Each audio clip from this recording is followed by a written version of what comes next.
Welcome to a Foxy Tech Tips tutorial on stopping battery saver mode from turning on automatically on Windows 11. If you find this tutorial helpful, please consider subscribing to my channel and liking the video. From the Windows 11 desktop, go to the search bar at the bottom, search for Settings and then open them.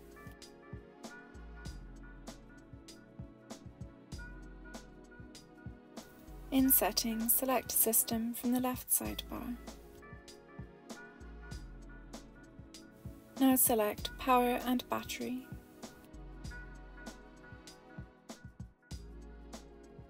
In Power and Battery settings, you will see the battery saver option.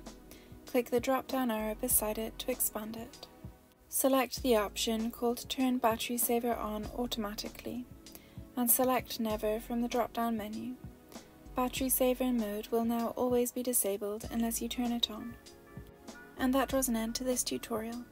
Please like the video if you found it helpful, and subscribe to Foxy Tech Tips for more Windows 11 tips and tricks.